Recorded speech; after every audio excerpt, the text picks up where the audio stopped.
왜 현대인들은 혈독이 많을까? 혈독 그냥 쉽게 말하면 피가 탁하다는 거잖아요. 운동은 적게 하고 움직임은 적으면서 칼로리는 높고 스트레스도 많이 받고 날밤을 샐 때도 있고 피가 탁해서 생기는 당뇨병, 고지혈증, 만성염증, 혈독 이런 거를 치료하는 그냥 제일 손쉬운 방법은 안녕하세요. 진약사입니다. 생기산 행사 중이라서 지금 저희 약국이 굉장히 바쁘고 또 많은 분들이 호응을 해주셔서 아주 활기가 넘치는 것 같아요. 제가 생기산을 사람들한테 소개를 하다 보니까 또 거기에 맞춰서 또 여러분들한테 그 체내 노폐물 이야기를 좀 상세하게 해드려야 되겠다 그런 생각이 들었어요.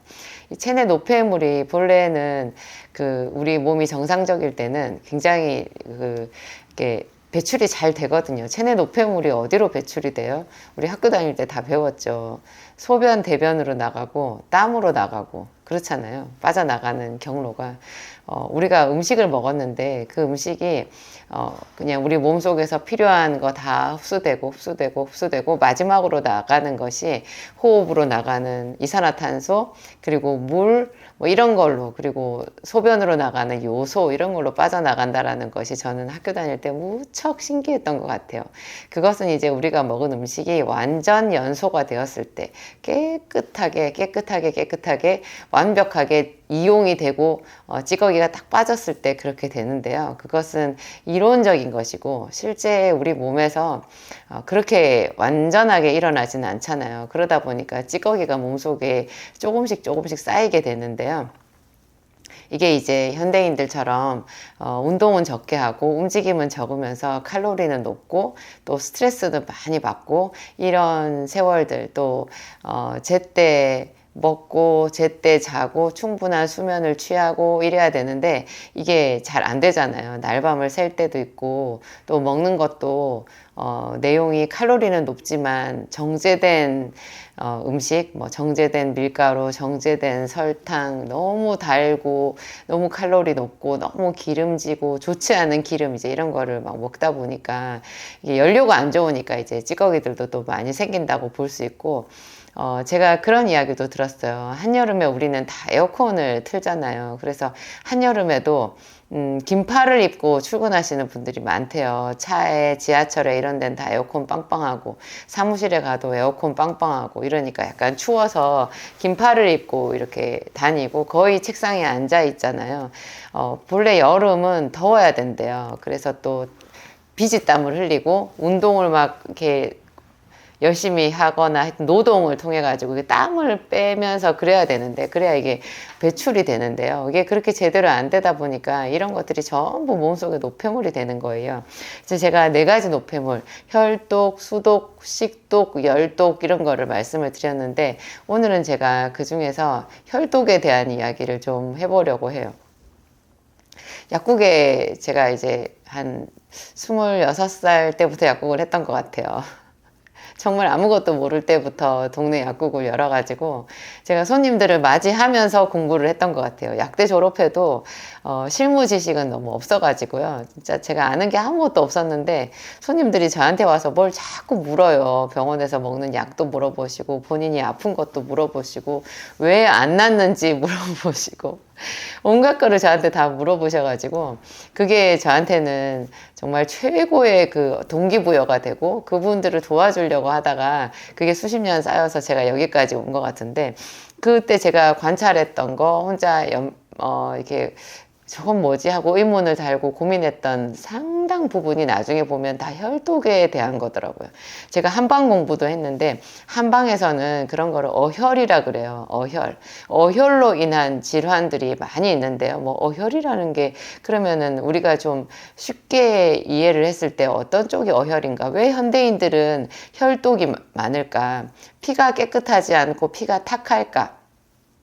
혈독 그냥 쉽게 말하면 피가 탁하다는 거잖아요. 이 탁한 정도를 현대적인 검사로 한다고 하면 뭐 이렇게 어려울 거예요. 아마 기껏 해봐야 백혈구수, 적혈구수 이런 거 숫자 세는 거고 그렇죠. 뭐 염증 수치 이런 것도 이렇게 측정해 볼 수 있는데 염증 수치도 제가 얘기 들어보니까 그게 정확한 수치가 정확한 염증의 정도를 나타내는 게 아니라고 하더라고요. 그래서 만성염증이라는 질병이 있지만 정확하게 이 만성염증을 진단하는 진단기구는 또 없어요. 그런데 의사들도 만성염증이 굉장히 위험하다는 얘기는 하시거든요. 이 만성염증이 뭐냐? 결국 피가 탁하다는 거예요. 피가 탁하다. 그럼 피가 탁하다, 어혈이 많다. 또 요즘으로 치면 혈전이 많다. 피딱지 이런 게 많다. 사혈하는 사람들이 피를 뽑았을 때 피가 묵처럼 이렇게 덩어리 져서 나오는 사람들이 많대요. 그런 사람들은 뭐 전신이 다 이제 염증이라고 생각하면 되죠. 이 피가 그렇게 중요한 건데요. 제가 이렇게 생각하고 고민하고 연구한 바에 따르면 왜 현대인들이 혈독이 많으냐, 그냥 쉽게 얘기해서 당뇨병이 많잖아요. 그리고 고지혈증이 많아요. 콜레스테롤 수치 높은 사람들 이런 거 전부 다 혈독에 들어가거든요. 피가 비정상적인 거잖아요. 왜냐하면 당뇨 환자들은 정상적인 혈당보다 혈당이 일정해야 되는데 어떤 기준 범위 내에 있어야 되거든요. 근데 이게 항상 넘쳐 있는 거예요. 그러다가 한 번씩 이게 툭 떨어져요. 밥을 먹으면 완전히 치고 올라갔다가 그 다음에 이게 어떤 순간이 되면 또 툭 떨어져 가지고 그냥 얼굴이 백지장처럼 하얗게 돼서 막 식은땀을 흘리고 부들부들 떨고 이렇게 되거든요. 이게 피가 병든 상태인데 그 피 안에 끈적거리는 혈당이 굉장히 높아져 있는 거예요.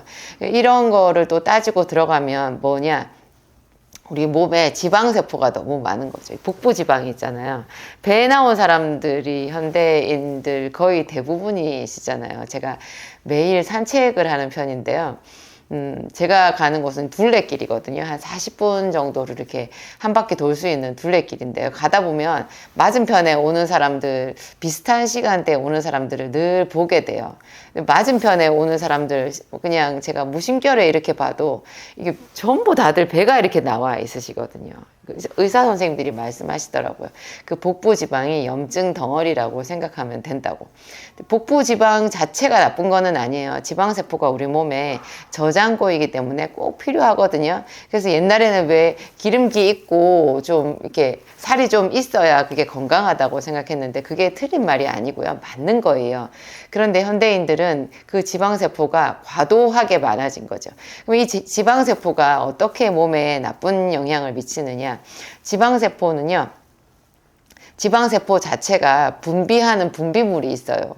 지방을 가둬놓고 있는 지방세포니까 지방산이라는 거를 분비를 하거든요. 근데 이 지방산이요, 우리 몸의 근육과 간에서 굉장히 좋아하는 열량원이에요. 무슨 말이냐면 보통 혈당을 쓰거든요. 피 속에 있는 당을 근육과 간에서 에너지원으로 써요. 간에서는 당이 좀 많으면 그걸 글리코겐으로 바꿔가지고 저장하기도 하고 이렇게 소모를 시키는데 혈당보다 지방산을 더 선호하는 거예요. 혈당과 지방산이 같이 있으면 우리 몸의 근육이나 간에서는 지방산을 더 선호해서 얘를 먼저 쓰는데 문제는 지방세포가 많아가지고 이 지방산을 많이 분비한다라는 거예요. 그러니까 음식을 먹어서 혈당이 올라갔는데 이 혈당을 근육이나 간에서 쓰지를 않고 이미 몸속에 있는 지방세포에서 분비하는 지방산을 쓰는 거죠. 그러니까 혈당이 줄어들지를 않고 식후에 올라간 혈당이 내려가지를 않고 계속 높아져 있는 거예요. 이 혈당이 높아졌을 때 우리 몸에서 분비하는 호르몬이 그 유명한 인슐린이라고 하는 호르몬이잖아요. 이 인슐린이 세포 속으로 들어가면서 이 혈당을 그 세포로 가지고 들어가가지고 쓰게끔 이렇게 만드는 건데요. 이 지방산을 많이 근육이나 간에서 쓰게 되면 인슐린도 그냥 혈중에 계속 높은 상태로 있게 되는 거예요. 이 인슐린이 높은 상태로 있고 그리고 혈당도 높은 상태로 있잖아요. 이러면 이게 심장도 굉장히 영향을 받거든요.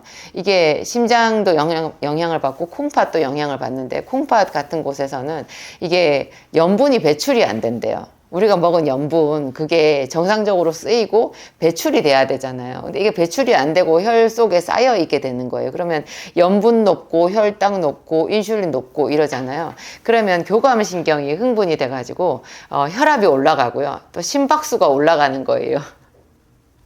그래가지고 고혈압 생기고 심박수 올라가고 맥촉 오고 이렇게 돼가지고 우리 몸이 굉장히 비정상적인 상태로 가게 되는 거죠. 그래서 콜레스테롤 수치나 이런 것들도 비정상적으로 높게 되고 이게 상당히 몸에 안 좋은 상태가 되는 건데, 이런 것도 따져 들어가 보면 식독이라는 것과 혈독이라는 것이 같이 맞물려 있는데, 그 중에서도 특히 피가 탁해진 혈독에 들어가게 되는 거예요. 이 혈독이 또 잘 생기는 게요, 여러분, 현대인들 중에서 수술 한두 번씩 안 받아본 사람 없지 않나요?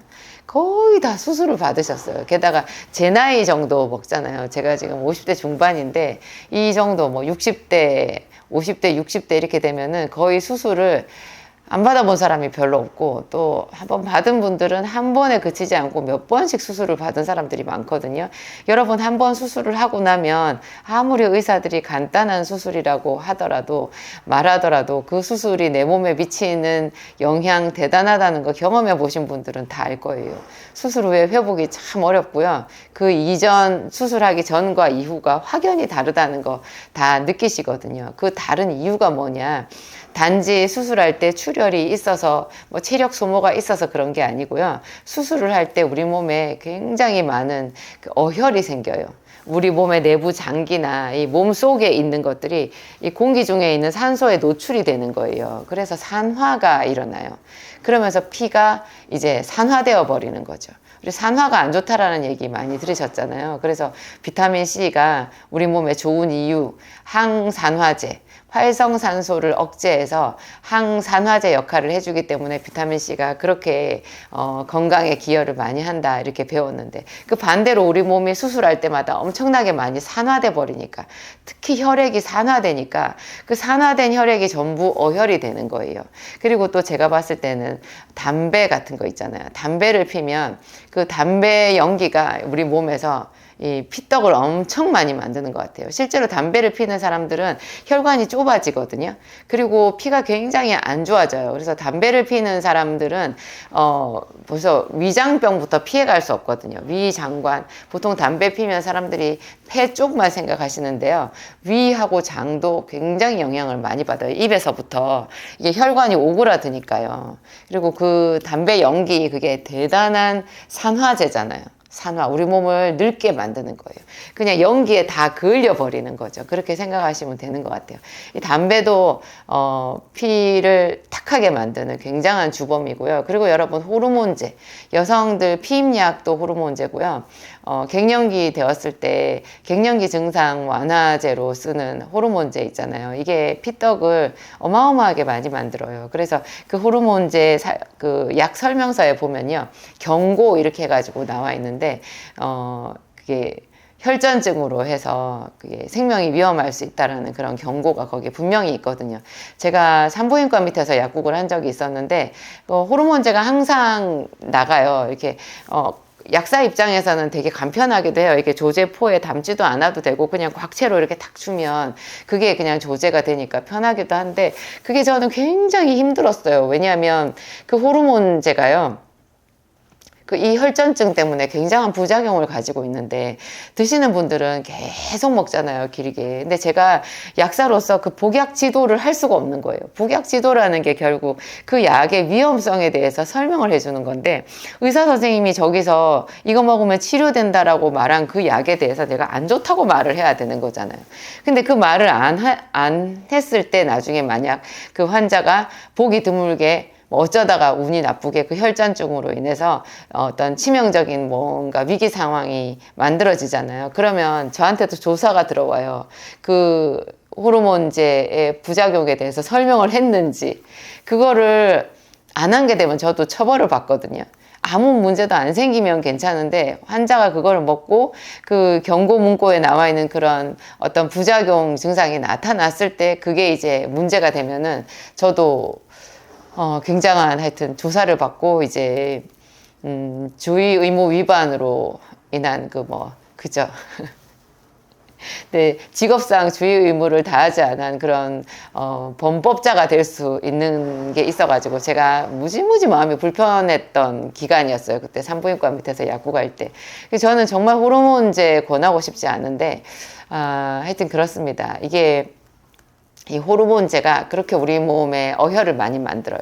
그리고 여성들 이제 원치 않은 임신이 되었을 때 유산하잖아요. 유산 뭐 그런 중절 수술이 불법이지만 또 중절 수술 엄연히 많이 시행되고 있고, 그 중절 수술이 이 혈전 그리고 어혈을 만드는 주범이에요. 그리고 출산을 하고 나면 정상적인 출산이라고 해도 한참 동안 오로가 있잖아요. 여성들 아래로 오로가 나오는데 그 오로가 깨끗하게 빠져나가는 사람이 잘 없거든요. 그런 게 쌓여가지고도 어혈이고, 그래서 어혈은 뭐 전체적으로 살펴보았을 때는 남성보다는 여성에게 어혈이 더 많기가 쉬운 것 같고, 남성들은 술, 담배, 그리고 비만, 뭐 스트레스, 잠 못 자고 뭐 이런 것 때문에 어혈이 많이 생기는 것 같아요.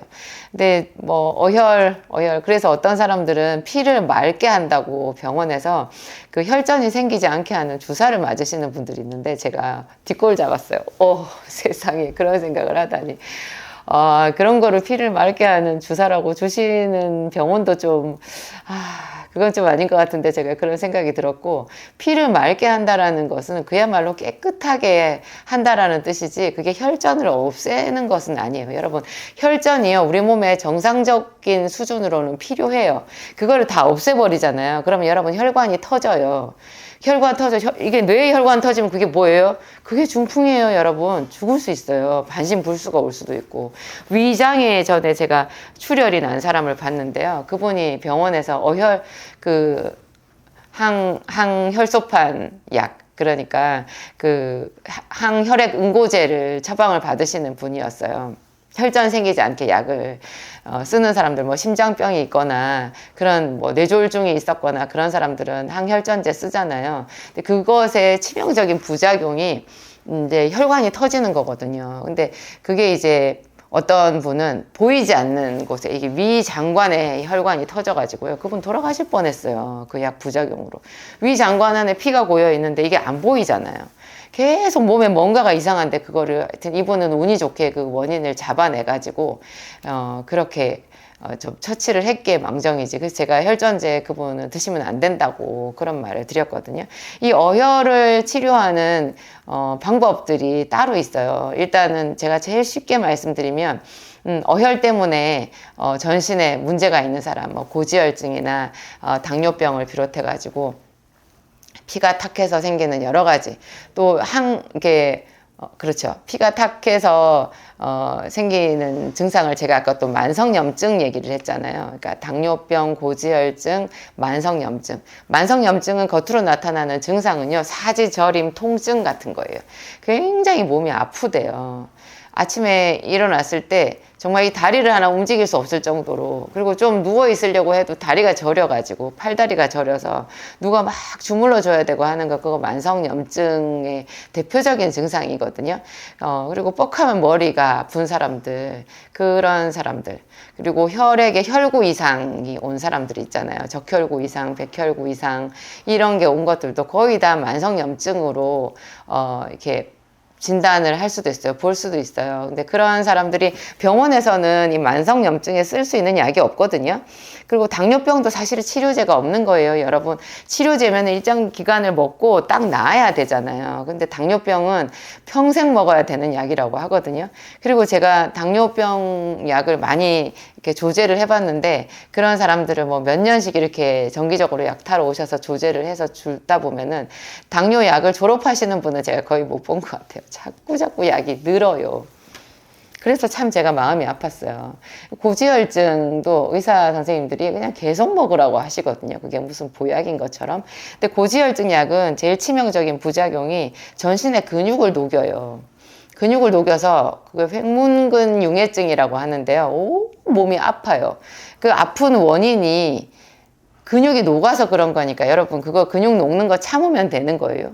왜 뭐 좋은 거면은 아픈 거 참으면서 약을 먹으면 되는데, 이거는 진짜 치명적인 그 부작용을 알리는 적신호거든요. 그래서 그런 분들은 고지혈증 약을 드시면 안 되는 거예요. 약에 의지하지 말고 다른 식이요법, 운동요법 이런 걸로 해서 콜레스테롤 수치를 조절을 하셔야지 약을 먹어서 되는 거는 아니에요. 하여튼 이런 어혈증, 그러니까 혈독 이런 거를 치료하는 그냥 제일 손쉬운 방법은 여러분들 운동하시고, 그 다음에 식이요법 너무 짠 음식, 또 과식이 제일 나쁘고요. 제가 그냥 제일 편하게 우선 질병으로 인해서 고통을 받는 사람들한테는 제가 생기산 요법을 하라고 그래요. 제 약 생기산이 이런 돌이킬 수 없는 그런 현실적인 질병 때문에 고통을 받으신 분들한테는 그것보다 좋은 방법이 없는 것 같아요. 그냥 전신 통증 정말 빠르게 없어지고요. 당뇨병이나 뭐 고지혈증 이런 것도 굉장히 빨리 나으시는 걸 봐요. 그런데 분명히 알아야 될 것은 제 약이 혈당을 떨어뜨리는 약은 아니라는 거예요. 그래서 아무거나 막 먹고 생기산 먹고 혈당 떨어지나 안 떨어지나 체크해 보시는 분들이 있는데요. 아우, 그런 분들은 안 돼요. 생기산은 혈당 떨어뜨리는 약이 아니고요. 그리고 여러분들의 몸을 가지고 실험하지 마세요.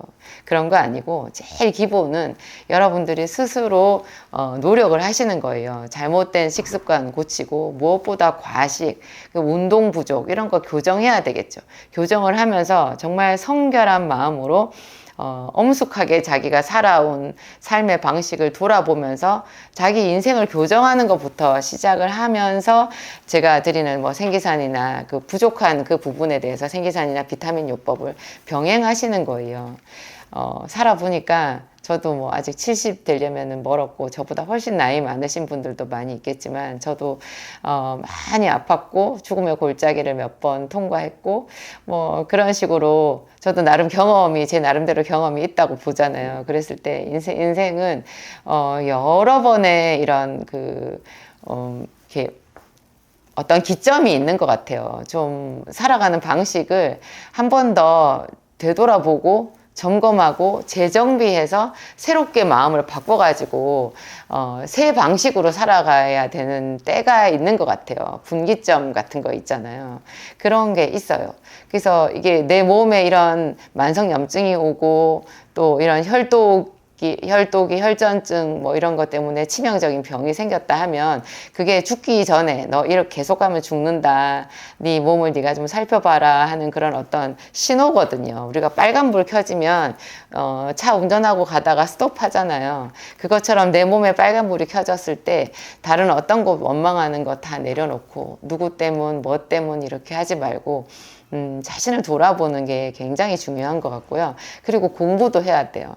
우리가 뭐 새로 스마트폰을 사면 애들 뭐 저녁에 밤늦게까지 계속 그거 사용법 살펴보고 찾아보고 무지무지 즐거워하더라고요.